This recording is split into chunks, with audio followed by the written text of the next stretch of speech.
Hi, this is Curtis Wong. I'm a senior reporter at HuffPost. I'm here with the author of the new book, Gay Like Me, A Father Writes to His Son, Richie Jackson. Welcome, Richie. Thank you. Thank you for having me.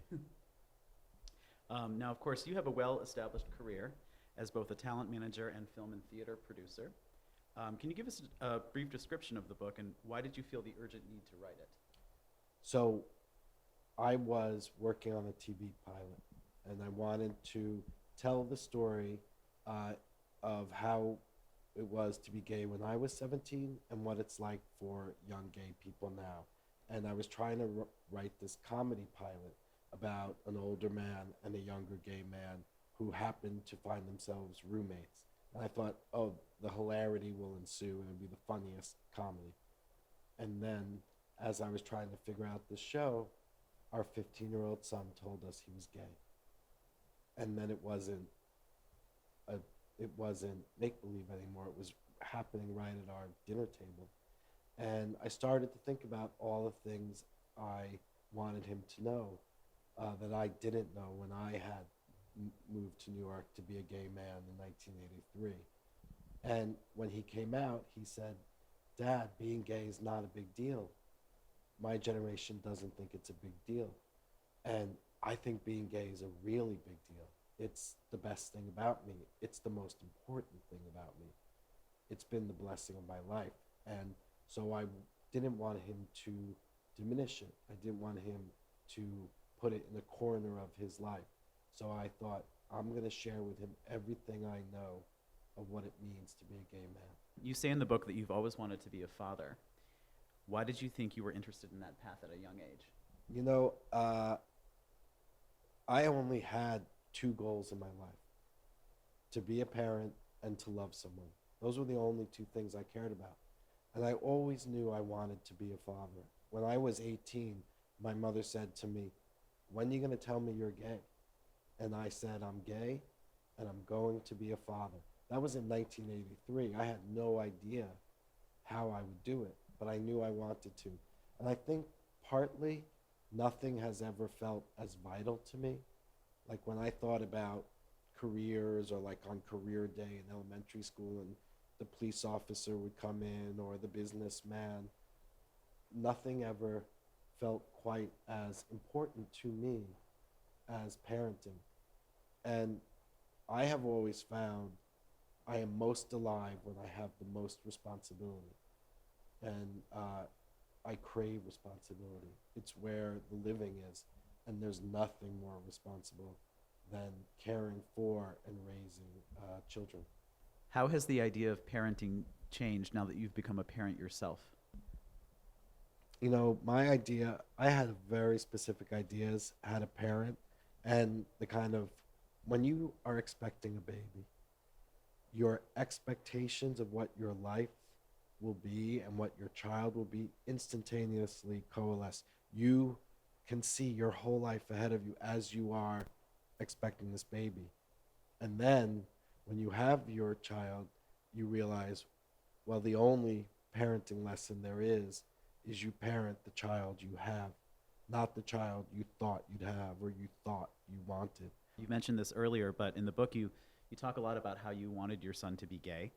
What was your first reaction when he came out to you? Elation. I was thrilled. I had wanted him to be gay. And everybody was shocked that I would say it.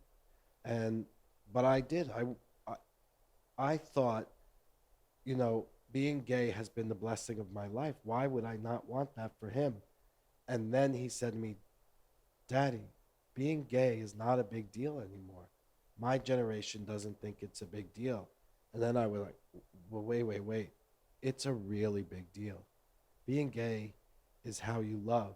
It's how you're loved. It's how you're governed. It's how you're politic. It's how America sees you. It is so important to understand the central place gayness has in our lives. And so when he came out and told me it wasn't a big deal, that's when I realized I wanted to share with him my idea of what it is to be a gay man. Do you think your reaction would have been any different had he told you he identified as straight? Well, I'll tell you, I practiced that, so I was ready for that. His whole childhood, people would say, you know, what are you going to do if he sits you down and says, "Daddy, I'm straight"? So I was ready for that, and I do think, you know, like I said, there's one parenting lesson: you parent the child you have, and we raised our son, and we now raise our younger one to be who they are. We nurture their heart and their self-esteem so that whatever they are, they will embrace. But to me, the disappointment would have been if I raised our children wanting them to be nothing like me. How could I have raised my child with any self-esteem if every day I prayed, please don't be like me, please don't be like me? What would you say are the main differences between the LGBTQ experience when you were coming of age versus the one that your son had? You know, it's interesting the differences, and many of them seem better. There's more visibility, there's more representation, there's more laws protecting gay people. There is, you know, when I moved to New York in 1983, nobody knew who we were. Harvey Fierstein wrote that we were the great chic, mysterious underground. And part of that was very thrilling. And there was this tension. You know, you were rageful of not being inside the line, but you were, you know, celebrating being outside the line. Now, the visibility and all the representation and the rainbows everywhere and the hashtag love is love gives a veneer of acceptability that I think masks a way more sinister notion that America has about gay people. So now my son, who's going out into the world as an adult gay man, there are 100 anti-LGBT bills in state legislatures. You can be fired for being gay in 28 states, and the federal government just argued in the Supreme Court that gay people, LGBTQ people, should be able to be fired simply for being gay. They have argued in the Supreme Court that businesses can turn you away if you're gay.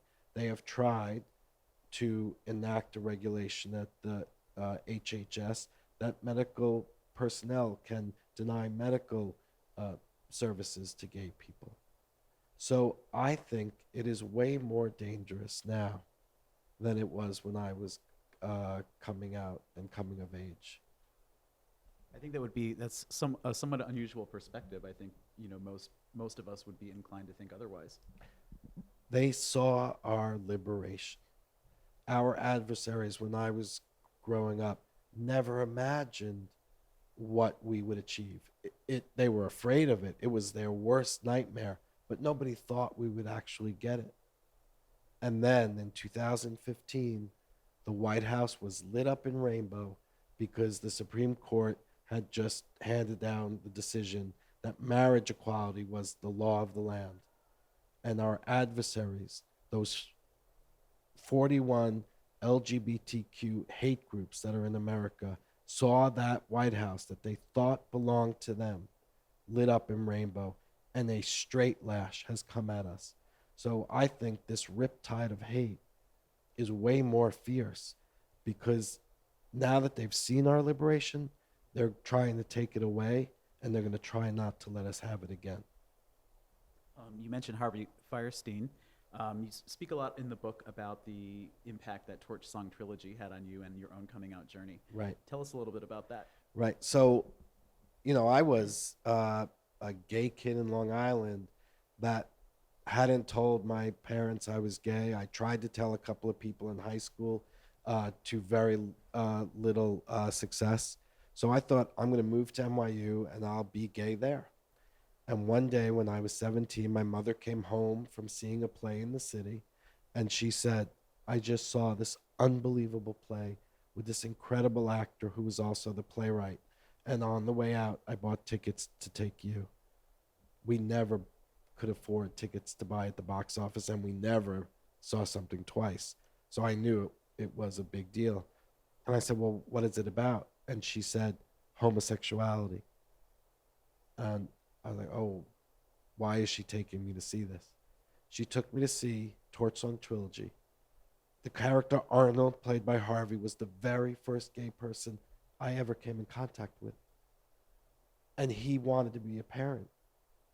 And he wanted to be in a relationship. The two things that I aspired to.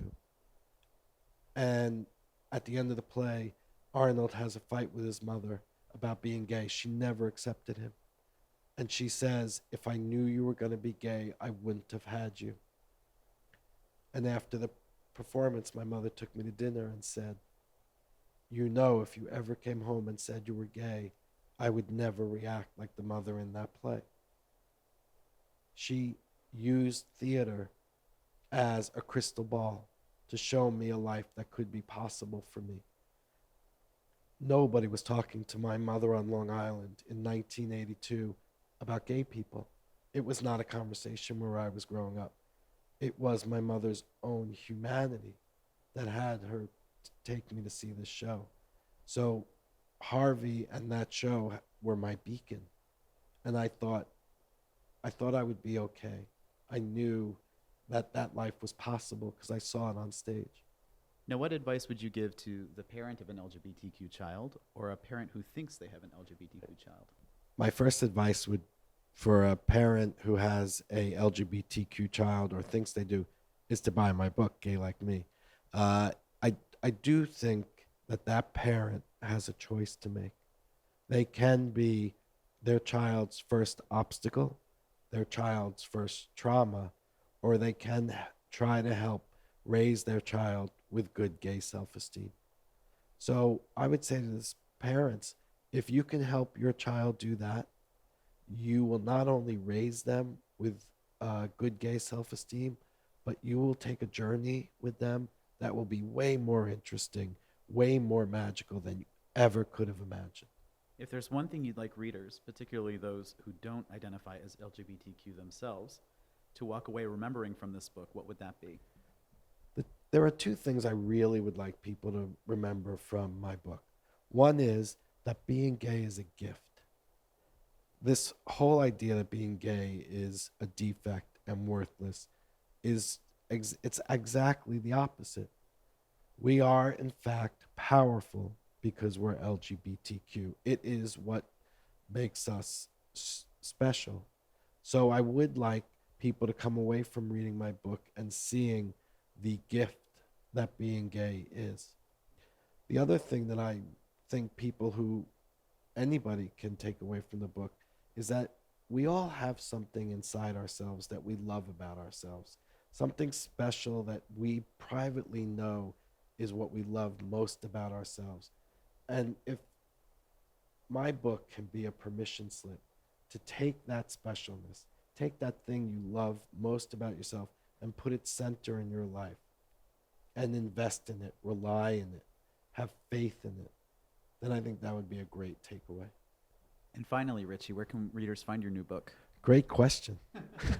The book is available for pre-order right now on Amazon or Barnes & Noble or Books A Million, or you could go to my website at Richie Jackson, gaylikeme.com, and you can find a link to order it there. I would love you to buy the book and continue this conversation with me. Thank you so much for joining me today, Richie. It's been an absolute pleasure. Thank you so much. And thank you all for tuning in. Again, this is Curtis Wong from HuffPost. Thank you.